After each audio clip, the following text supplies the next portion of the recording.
Well, thank you very much for the invitation to come here. I'm delighted to come here and talk about personalised learning.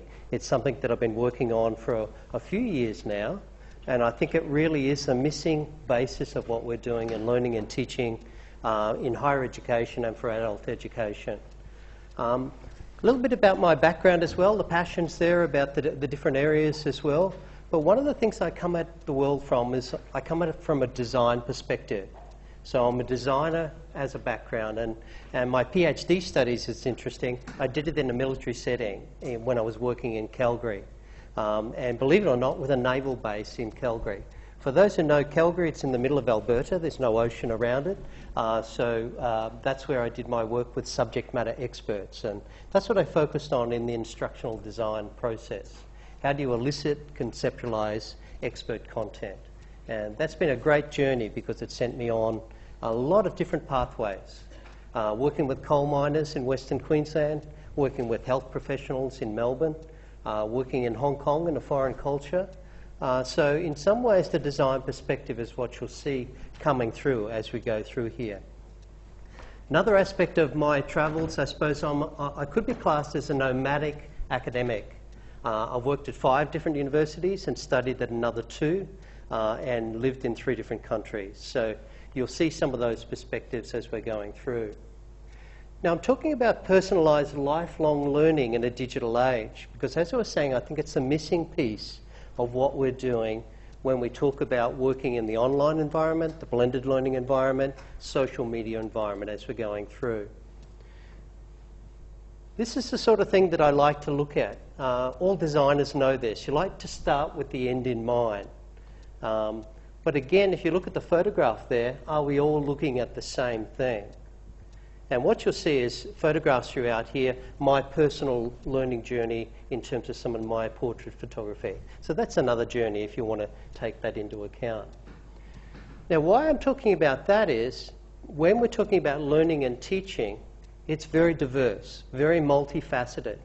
We're looking at the aspects that we can actually have the face-to-face, the online, the blended, various environments. And I'll talk about that as we go through. I'd like to start with this because this is a recent project that we've been working on. We're about to launch it in December. It is the Moodle component, so I'll talk about personalised learning. But this one has been a major project working in Moodle. It's about the Run Maths and Science digital classroom.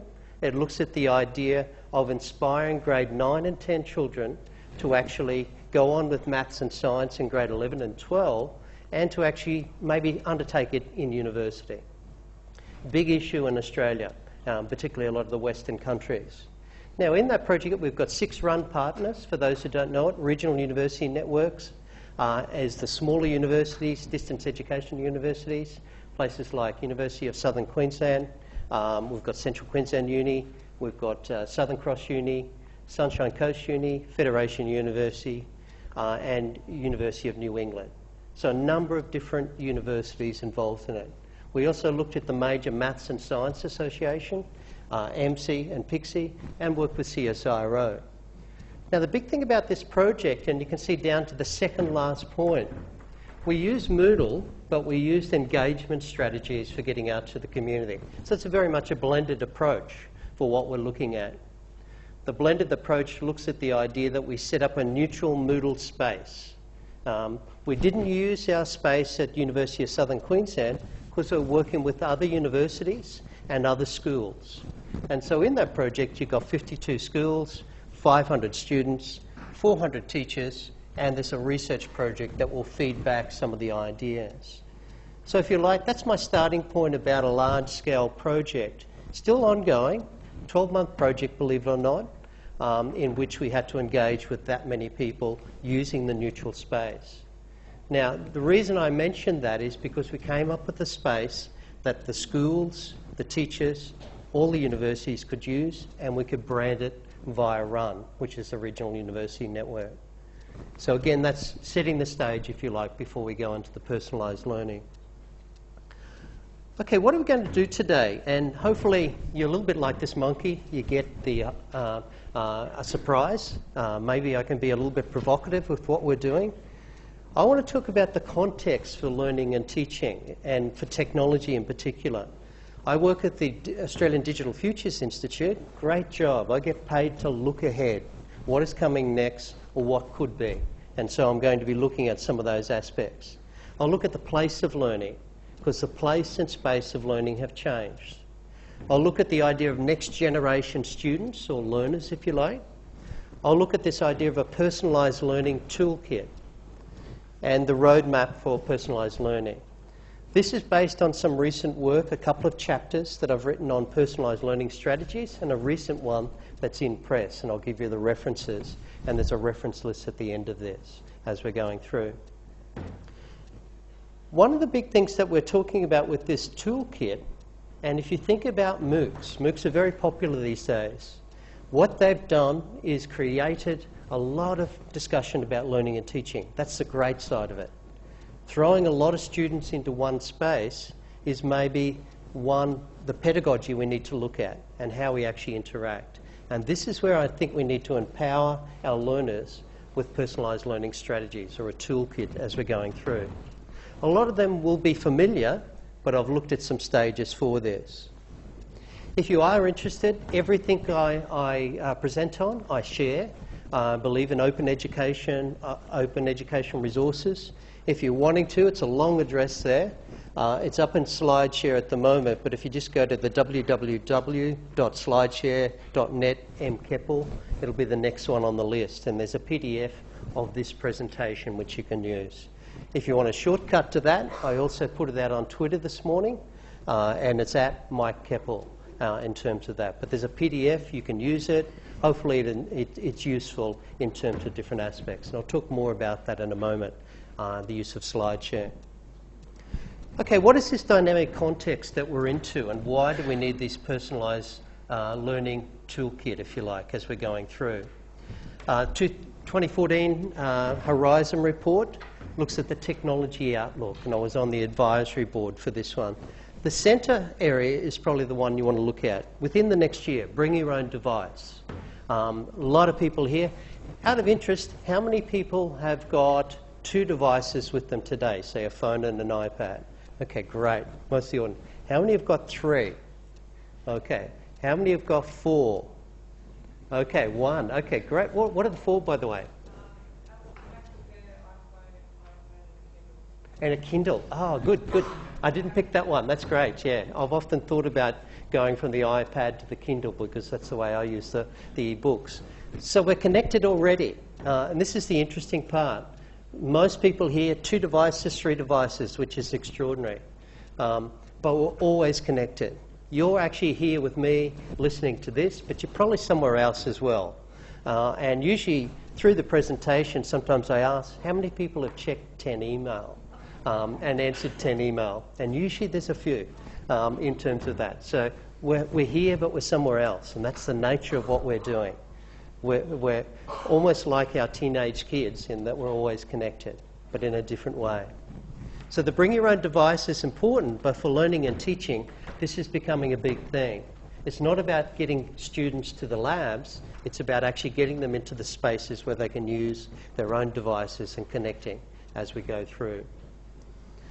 The other ones, obviously, mobile learning, online learning, and flipped classroom are the big ones that we're looking at. But as you can see in that column, badges, learning analytics, which I'll come back to later, the Internet of Things. I love the idea of walking into my house, having sensors come on, play the music I last played. It senses my lawn when it needs to be watered. It actually does it for me. So the Internet of Things is getting more pronounced. A connection with all these devices to help us with our learning and as we go through. This one here I think is a pretty good guide for what's coming, but often it's much more accelerated than people believe.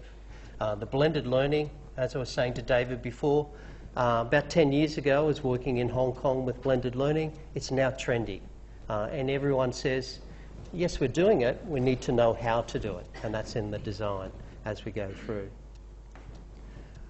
Okay, busy diagram there, again from this report that we're looking at. I'll pick out a couple of spots there. Learning by exploring, learning by creating, self-regulated learning, personalised learning, peer-to-peer collaboration.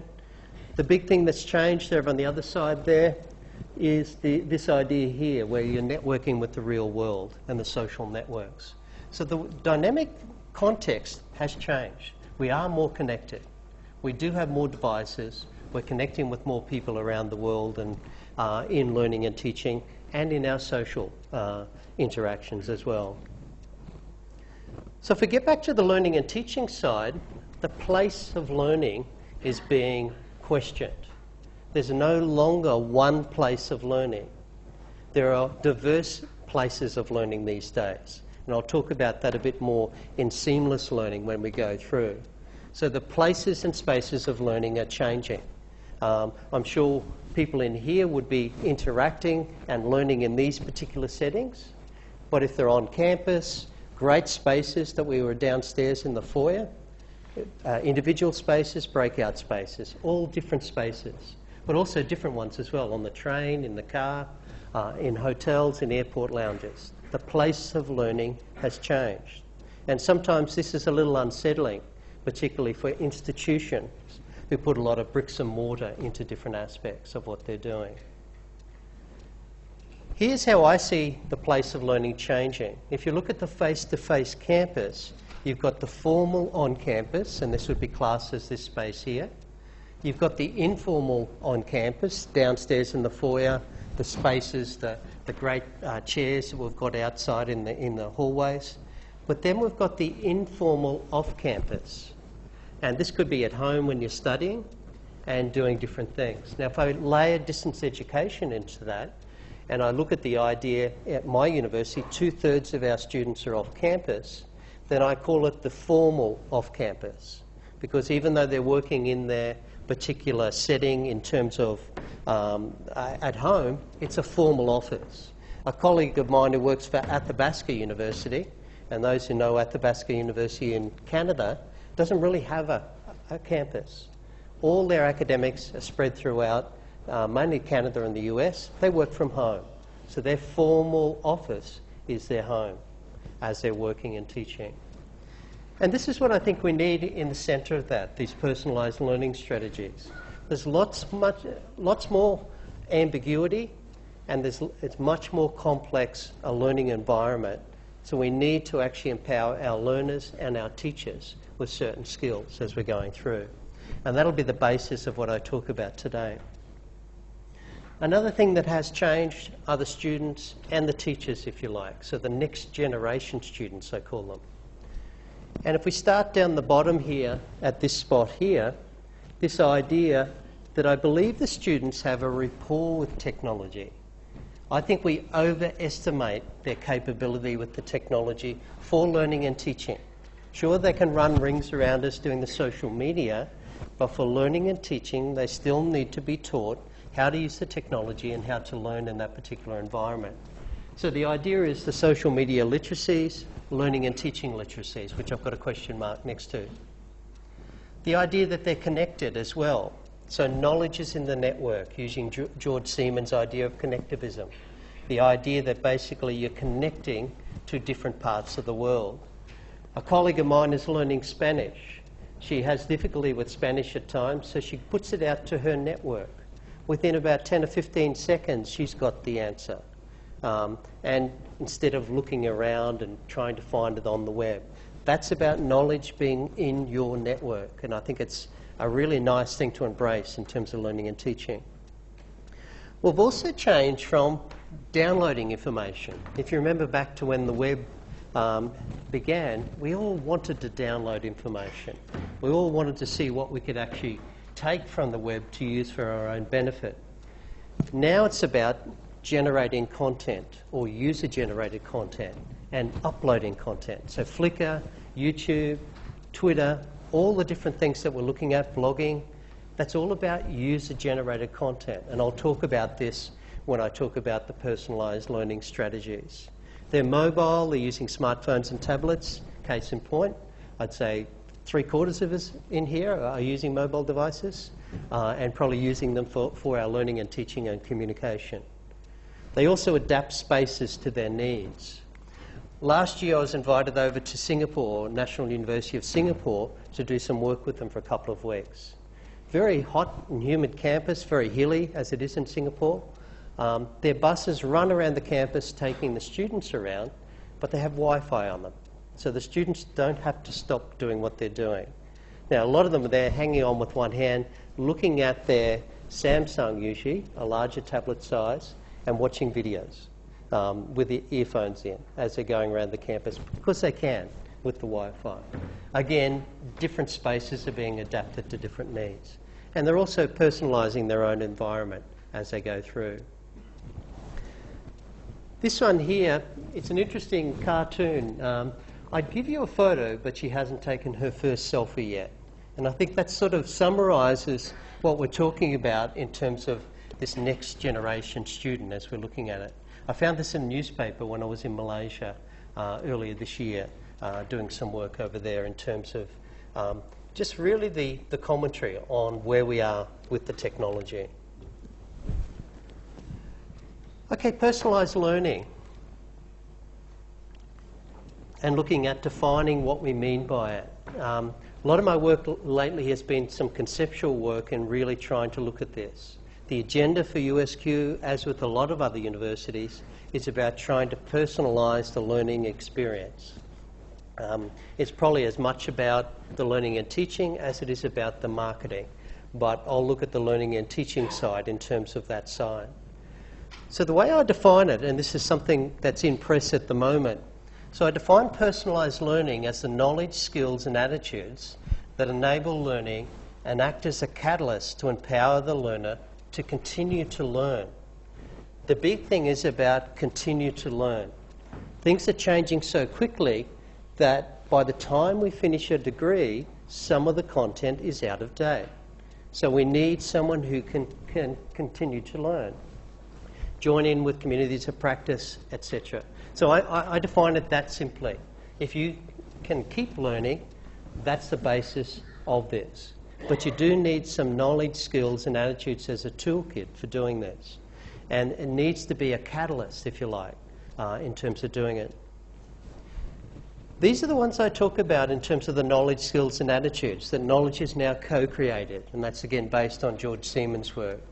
Skills form a basis for learning. They're not the high-level ones, but they form the basis. Big thing is attitudes influence our beliefs and behaviours. And this idea of a growth mindset, that we don't limit ourselves. We don't put a glass ceiling on our learning. We have this growth mindset, which means that we openly seek challenge and we openly seek to actually move forward. And it's a great concept if you want to look at some work there of one of the authors there.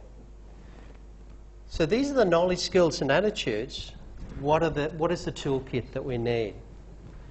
The ones I look at, and whether we're in the Moodle classroom, whether we're in this classroom, or whether we're somewhere else, we need all these skill sets. Within the Australian Digital Futures Institute, digital literacies is in our vision and our mission. It's that important to actually have the skills to be able to interact. Otherwise, we're creating a digital divide that is actually going to limit people in terms of how they're interacting. The next one there is seamless learning, and I'll talk more about this based on some work at the Open University of the UK. Self-regulated learning, learning-oriented assessment, and this is based on some work that I did in Hong Kong, where we tried to put the learning back into the assessment. Too often, assessment is assessment of learning, as opposed to assessment as learning. And I'll talk more about that, and hopefully be a little bit provocative, because that's often the one that people have the strongest feelings about in terms of assessment. It's not about reducing standards, it's about empowering the learner to actually self-assess. And I'll talk more about that in a moment as we're going through. The lifelong, life-wide learning fits in very nicely with this concept, that what we're looking at is the idea that basically we need to keep learning. The life-wide talks about the width of experience and the breadth of experience, and how we actually go about things. For me, I'm into photography. How do you learn it when we're all busy? You do online courses. I've done probably for about 10 years some online courses from the US. I've never met the instructor. It's based on different things. What I have to do, I'm given an assignment. I actually take a photograph based on that assignment. I upload it to the system. I get expert feedback from an expert photographer. But I also see every other student's attempt at that assignment. So I can actually think, okay, that's the way they actually tackled that. And then you get feedback and discussion if you want to. So that simple learning mechanism for vocational education is a nice approach because it keeps me engaged, keeps me working forward, but it also gives me other ideas of what I can do in terms of the photography. The fact that I can get the expert feedback is essential, but also essential is seeing what the other students do as well in their attempt on that particular assignment. It might be a portrait, it might be something in Photoshop, whatever it is. And I think this is the interesting thing about these days and why we need this particular toolkit. Also, too, the flexible learning pathways are an interesting one, and I'll talk more about this. And this, again, will be controversial because often we're so used to having a prescribed pathway, and we have electives, but how much freedom do we have in choosing our own way of doing things? And I'll talk more about that. In open education, I'm on the board of directors for the Open Educational Consortium, which is a worldwide group looking at open education across the globe. It looks at the idea that we're sharing our ideas more and getting the information out there. OERU is another one where they're trying to create low-cost courses for people who can't afford expensive degrees. Again, they look at micro-credentialing. So the idea being that 4 universities can get together and each of them can do 25% of the pie to look at that particular one as they're going through. So I'll talk more about that when we go through in the toolkit in forward. This one here is an interesting one with the digital literacies. It's a very contested concept because it's actually a moving target. Talk about hitting the target today. This one's a moving target all the time. Because what are the skills we need to actually engage in the digital environment so that we can continue to learn? Lots of different theories out there. I won't go into too much depth today because I want to more look at the schema of things and the levels that we're going through. Steve Wheeler, a colleague of mine in the UK, probably has one of the best sort of takes on digital literacies. He talks about the social networking skills. How do we network online and within here as well? Transliteracy skills, which I think are the key. That we actually have the literacy beyond writing, reading and speaking to actually being able to articulate and move in these different environments. How do we actually evaluate a video? How do we know where someone's taken a photograph, what they've left in, what they've left out? The same with newspapers. How do we actually evaluate what reading between the lines, if you like? So these transliteracy skills are going to become much more important in the future. Those who are very good at social media have different sorts of skills to actually enable them to do that. One of the big things that we want to do is make sure we keep particularly our kids safe and everyone safe. So managing privacy is going to become much more important in the future. I tell people that basically everything you put up onto the internet or in social media, you must own. You must actually make sure that you're okay with that, and then in 10 years' time, you're still okay with that. And I think that's an important aspect in terms of maintaining privacy and also to managing what we do. Managing identity, and in some other presentations I look at this idea of digital identity. And how we portray ourselves online is going to be as important as how we portray ourselves face to face. And it's becoming much more blurred in terms of what we're looking at. The idea of creating content in terms of different aspects. So how do we create content and what do we do with it? Organising and sharing content. Reusing, repurposing content, filtering, selecting content, etc., and self-broadcasting. So again, a range of digital literacies that we can look at. Digital citizenship, technology literacy, information literacy as we go through. So again, Steve Wheeler's got a nice schema. You've got also too Martin is another author. You've got Jisk in the UK. You've got a number of different authors with their take on digital literacies. And I'll take you through what I tend to think we're talking about. If we look at these literacies and think about the online environment, think about working in the Moodle environment, we need these sorts of skills. The first one, and I look at this as the levels, is this idea we need digital competency. So we need to have a certain range of skills: turning on the computer, working the device, searching, being able to write in an email, checking your phone, being able to manipulate and so forth. So again, the basic skills, but we need to build on that. So I call that the digital competency skills, and that's a concept from Martin as well, 2005. The next one I think is an interesting one, because I think a lot of us here probably at this stage where we're in digital fluency. We're quite fluent with how we use the devices and as we go through. So it's applying this digital knowledge and skills to different aspects. Whether it's actually using the iPad to take photographs. One of the things that I do in presentations like this, I don't want to look at all the slides. I just want to look at the ones that are important. So I take a photograph of those 2 or 3 slides and go back to that later. And so again, using that fluency of skills and the technology to do so. The last stage, I think, is something that's interesting, because I put it at the upper level, and it's about the user-generated content idea, is that digital design. When we can design photographs, video, we can actually put things together as a digital story. We can put different aspects together in terms of doing things. We're getting into this design phase. So I talk about it as user-generated content, and there's some good literature out there about this. But the idea of learner as designer, that you're actually designing lots of different aspects in this digital environment. Getting students to complete an assignment where they take photographs in their own local setting. Looking at those ideas where we design them and put them together as we go through.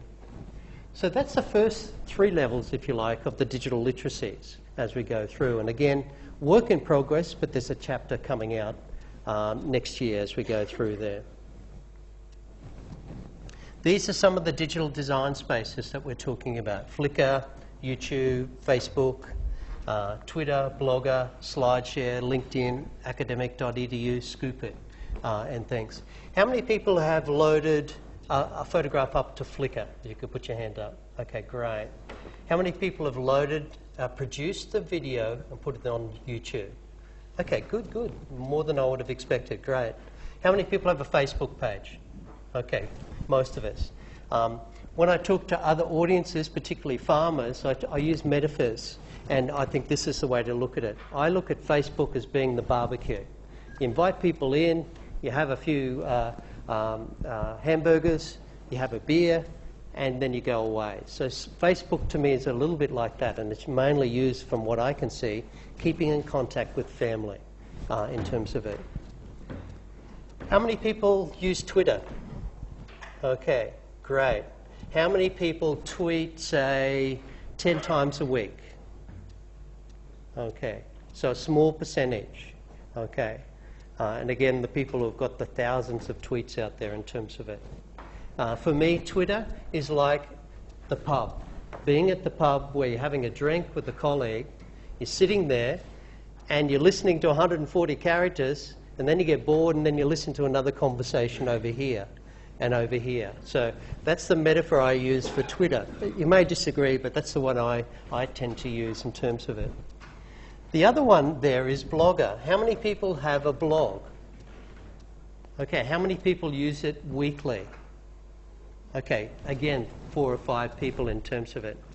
Again, this is like the journal that most people used to put next to their bedside table and write down their thoughts for the night in terms of what they were doing. So the blog is like that.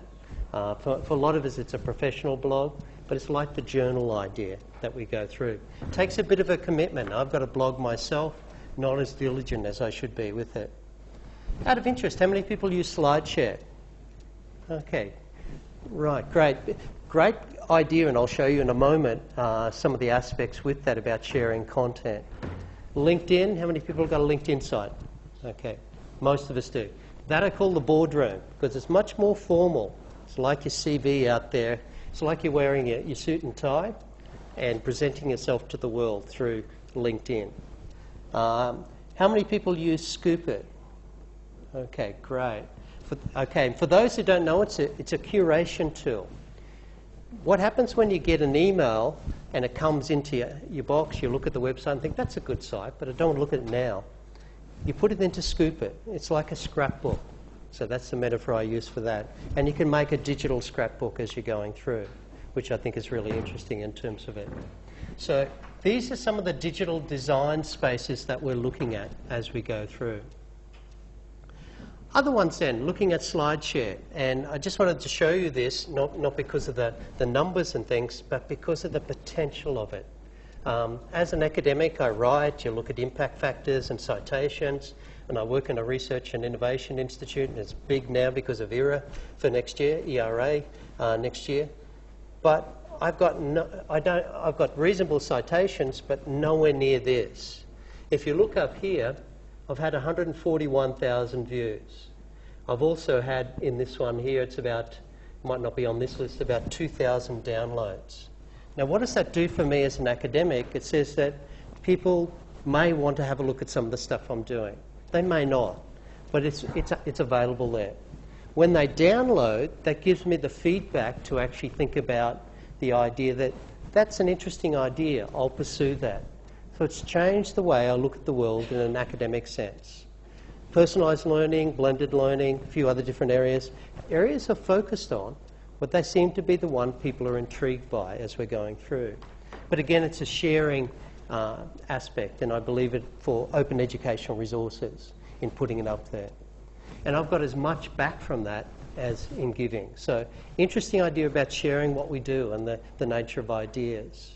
What I try to do, my ideas move faster than my writing, so this is the place where they go. And I think it's an interesting way to share content and to actually build it into learning and teaching as we're going through. Another one as well, in looking at this digital identity or digital design, as David was saying, portrait photography. These are some of the photos I've taken around the globe. Again, I'm very interested in trying to tell a story with one photograph.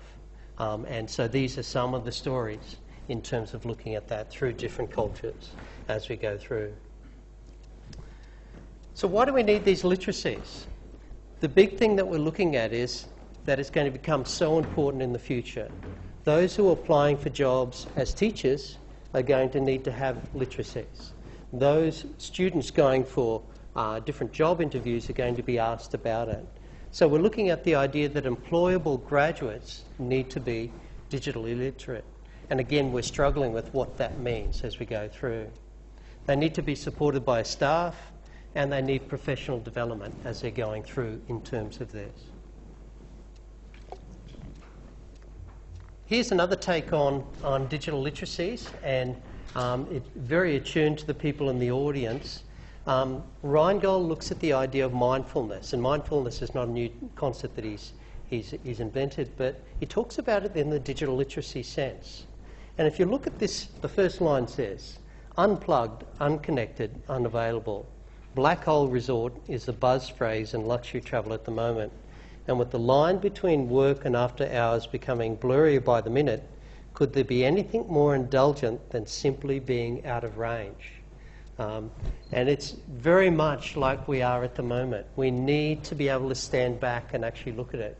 One of the key people in digital literacies, Doug Belshaw, has actually just sent out his last blog, and he says, I'm taking a few months off. I'm going to think about my digital presence. So he's not looking at a lot of different aspects. Sometimes too much is too much, as we know, and we need to disconnect. As well as these sorts of things, and I found this in a Qantas magazine a few years ago, a lot of places are looking at this, where you're disconnected. I was up at Carnarvon Gorge about a month ago. Couldn't get even phone reception. Very liberating. But the first thing you want to do when you get on the road is check your email when you get back. So again, disconnecting is important in terms of what we look at. The idea that I've heard as well, people are having a low technology date night on a Friday night with their partner so that they get away with it. So again, some interesting things that are happening with the connection to technology. So it's really fascinating. But again, when we're teaching our students, and particularly our primary, secondary school students, they need to have a break at times.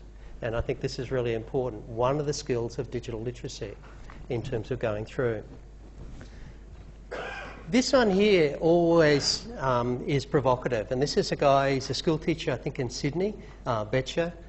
And he says here, I can see a day in the not too distant future, if it's not already here, where your digital footprint will carry far more weight than anything you might include in a resume or CV. Very provocative, because, and that's 2009, and the link is there if you're wanting to look at his blog. But think about that when we go for a job and say, even now, people do a Google search. That's great if you've got a good presence and you've been a little careful with what you've put up onto the web. Not so great if you haven't been careful with some of the social media and so forth that you're looking at. So in the future, our CV could be Google. People searching on finding our presence. So I think it's interesting in a way about how we manage this. Digital identity is particularly important. And as I say, some great work being done by, I think it's Chris Betcher in Sydney. Okay, next level here, the seamless learning. And this is the second level that we're looking at in terms of this.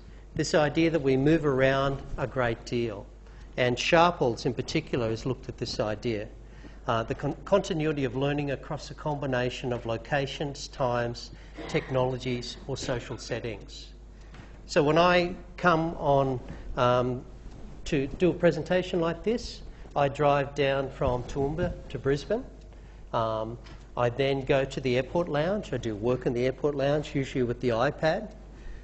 Usually just before I get onto the plane, I'll check for last minute emails. I'll turn the devices off. Liberating aspect, even though it's changing a bit, that I'm not connected all the time to the internet while flying down here. As soon as I get here, pick up the bag, you turn on your device, you check for messages from your partner, from my wife and so forth. You look for email that you need to deal with. I go to the hotel room, work on presentation, do other work. So again, the seamless idea is what we're doing if you move around a bit. But again, for our learners, this is really important when they're connecting into a learning management system. This one here is about distributed learning spaces, and these are some of the spaces that we move around. The physical, the blended, the virtual, etc. But the interesting one is the outdoor spaces and how we actually use those, and the professional practice spaces. If you're interested in more of this, we put out a book a couple of years ago on physical and virtual learning spaces, and there's a reference here in this list if you're wanting to look at it.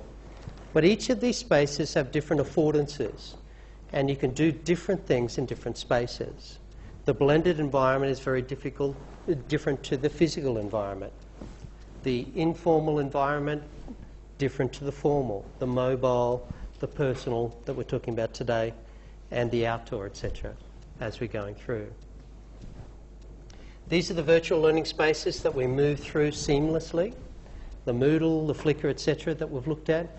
IVLE is the National University of Singapore management system. Got Blackboard, Sakai. I didn't put Moodle in, sorry, but it should be up there in terms of that, because that's the one our university uses as well. But again, these are the different areas we move through. Now, the big thing about seamless learning is we need to move effortlessly through these particular areas. But we also have to celebrate the seams.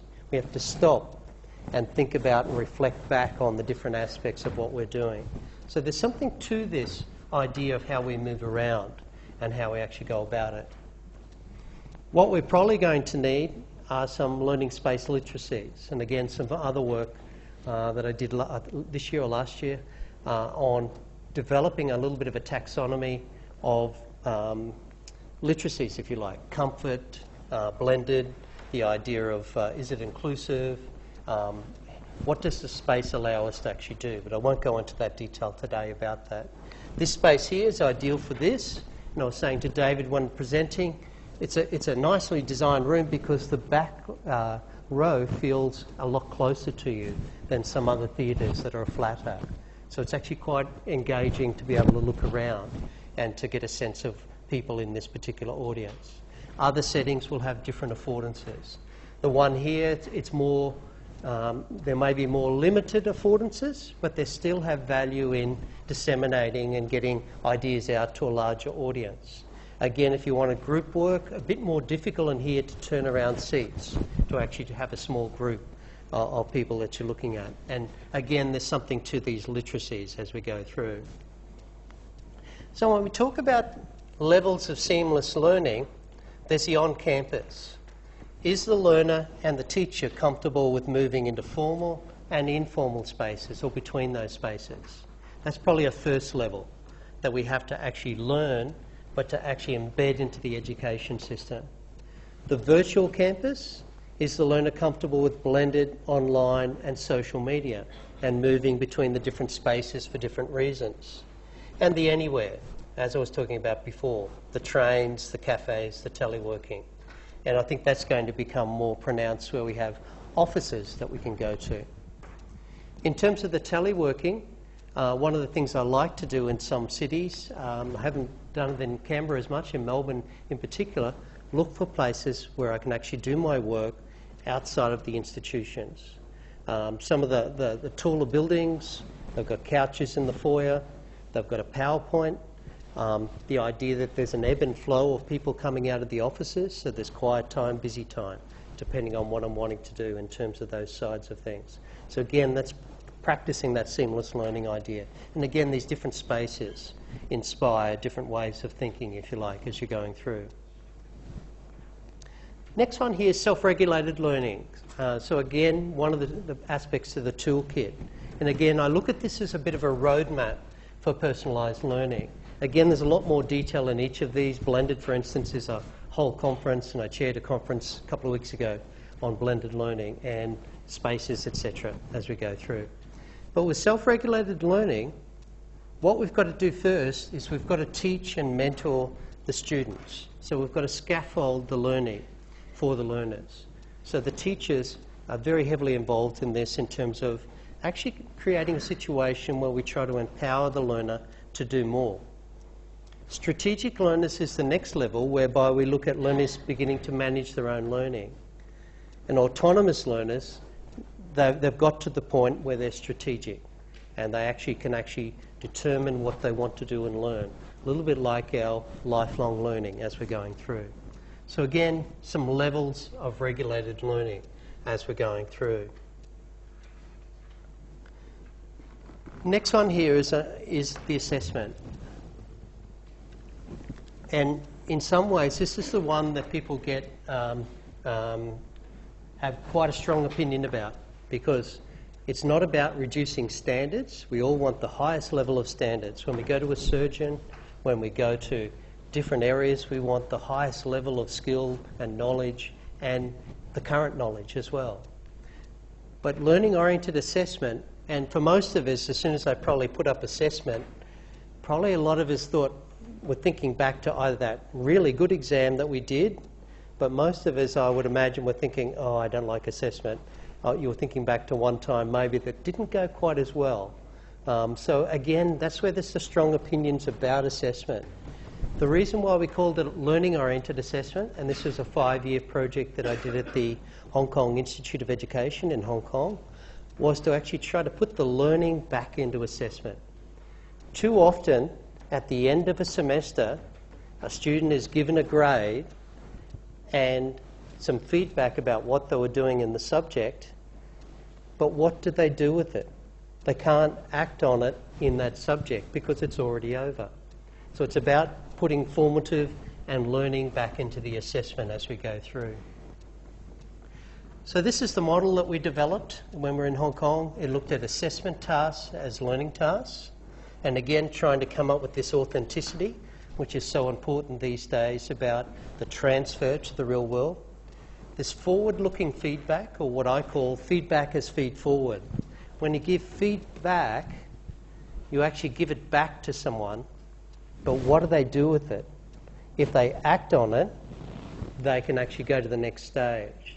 So feedback as feed-forward is a little bit like the definition I spoke about for personalised learning. The idea that we can continue to learn is the big thing that we're trying to do. And by doing that, we reflect on the things we've done well and build on that, the things we didn't do so well, and go about it. I'm learning golf at the moment, and I'm about 3 months in, so you can imagine the shots I'm playing. But the feedback as feed-forward is really important, but also an expert involved in that. When I hit a good shot, at the moment, I'm not quite sure why. When I learn why, hopefully I can be more consistent. But again, the feedback is feed-forward. I know some strategies, based on my instructor that has said to me, but it's a good example of feedback as feed-forward. Something that's almost, for me anyway, impossible to master, but I can actually get a little better, hopefully, in 3 to 6 months' time as we're going through. So that's that forward-looking feedback as we go forward. And I think if you remember nothing else, I think that's the most important concept today, that if we can actually build feedback as feed-forward into all our learning and teaching, our learners will continue to learn as they're going through. The other one is a little more controversial in getting the students involved in the assessment processes. And this is an interesting one because, and I'll show you a schema for how that works as we go through. So assessment tasks determine the student effort. You get an outline for your course. First thing you do, what have I got to do? How much time does it take? Can I fit it in with my family? Can I fit it in with my golf lessons? All these sorts of things as we're going through. So that determines the student effort. So why not make that the learning task is the idea of this. So tasks should require distribution of student time and effort is a big thing. It can't be just a one-off, sustained effort. And again, the golf is an interesting one in terms of that side of things as we're going through. One of the things that we miss as well is we need to teach our students how to learn about assessment, to know about assessment, and to be involved in that process. And also they need to be able to determine their own quality of work. We all want these autonomous learners to do that, so they know what's good, what's not. Golf, again, if we use that simple analogy, you often know in terms of where the shot lands, whether it's the quality that you want in terms of that setting as you're going through. Forward-looking feedback. Feedback should be timely and with the potential to be acted on. And I think that's a key aspect that we sometimes forget with too much summative assessment as we're going through. Okay, busy diagram, and this is an example of a course I taught in Hong Kong. Looks at the idea of articulating this. There's an authentic task. They had to design a learning resource. So it's about designing education resources. I came up with a rubric of which they were going to be assessed on. And the idea was that they were involved in the rubric. I half completed the rubric, students got involved, they had some buy-in to it. Again, they were starting to learn the quality of how they were assessed. So this was an assessment as learning task. The needs analysis they had to create, I gave them feedback on that in the learning management system. And so if they acted on it, they could improve what they were doing. Concept map, again, drawing it out.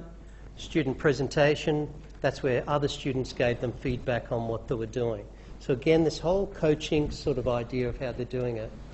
So you can see the feedback as feed-forward loops here. And then the teacher written feedback and the verbal feedback here in terms of that. And it was interesting working in the Hong Kong setting. Verbal feedback was not as highly regarded as written feedback. And that was interesting just on my own basis of teaching when I was over there.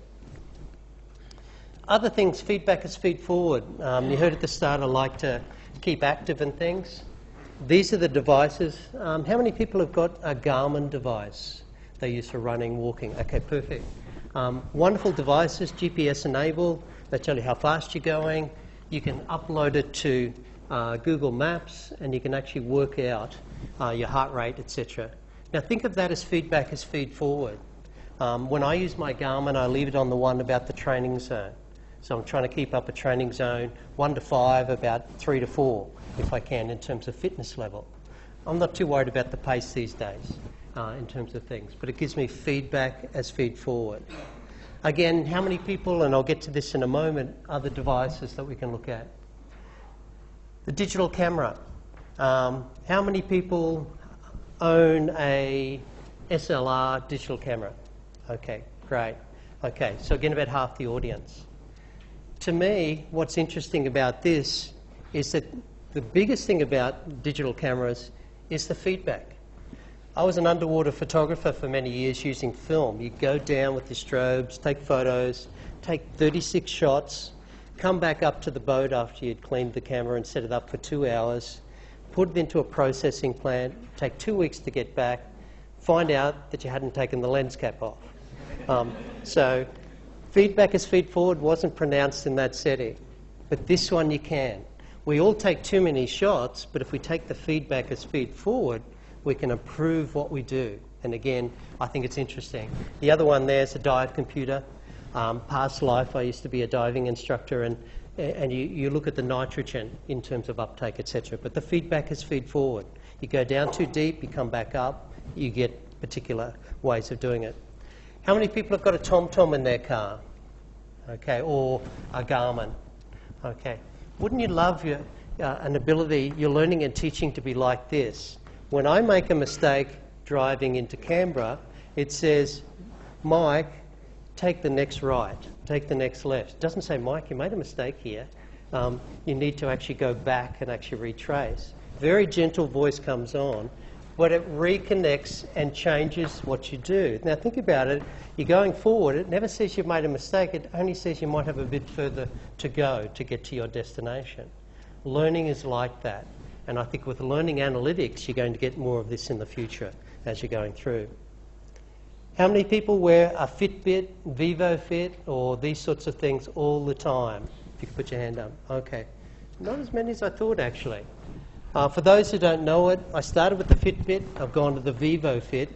It tracks your steps, your calories, your distance. This was actually an active day, I think.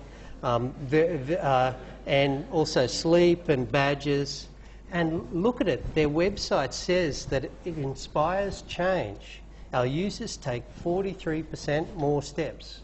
Now, I'm not sure if that's the case, but it's a great line that by actually giving feedback to someone, they actually improve what they're doing and want to act on it and keep more fit in terms of it. So interesting idea, and these are with you all the time in terms of doing it. VivoFit's another one.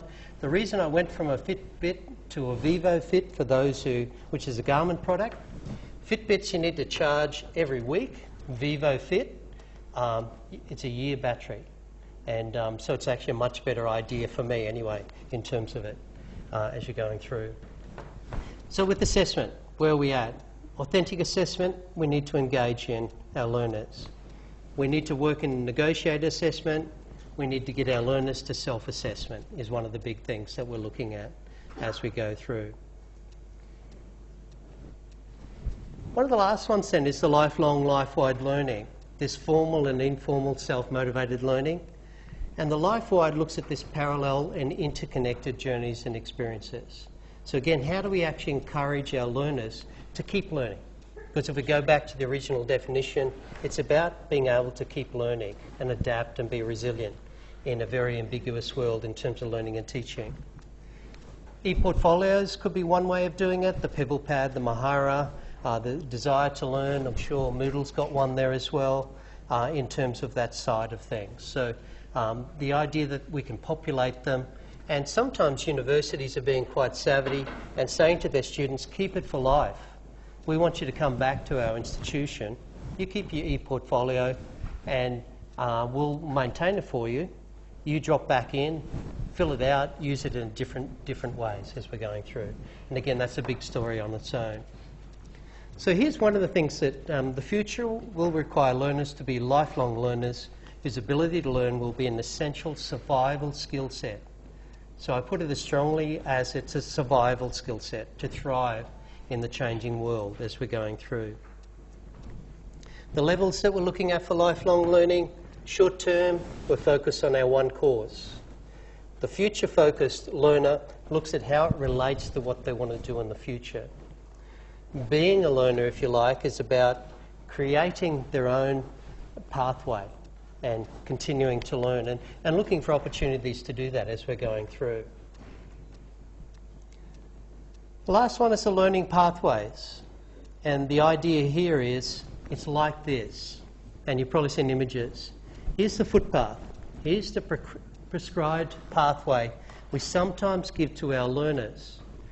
But they don't always want to do that. They want to find the shortest direction to get there. They want to go on the goat track and go from A to B as quickly as they can. And it's an interesting idea, and there's many ones about this. Some call this the design. This is the user experience. The idea that what they're doing is they're creating a way forward in terms of customizing their own learning as they go through. These are the pathways, the prescribed, the flexible, and the open. And you gradually move through to the learner being able to put together the courses they want to do. Now again, institutions are going to have to change to do this. First one, prescribed, we need to do that at certain times.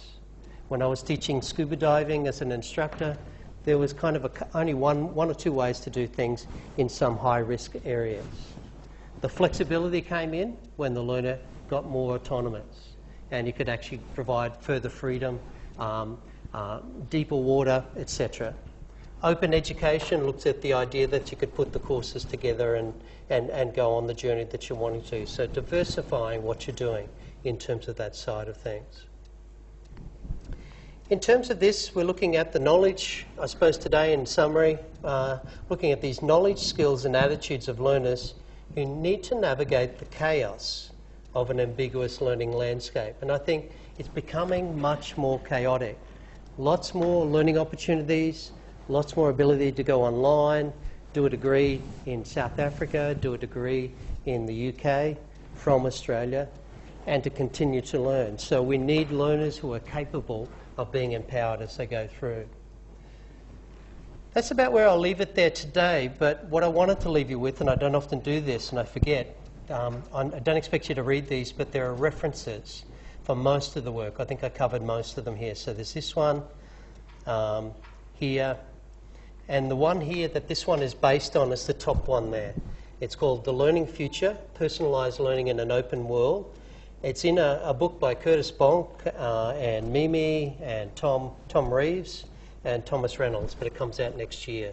But if you're interested in some of this work, we can talk about it. So I've based it on these particular levels as we're going through.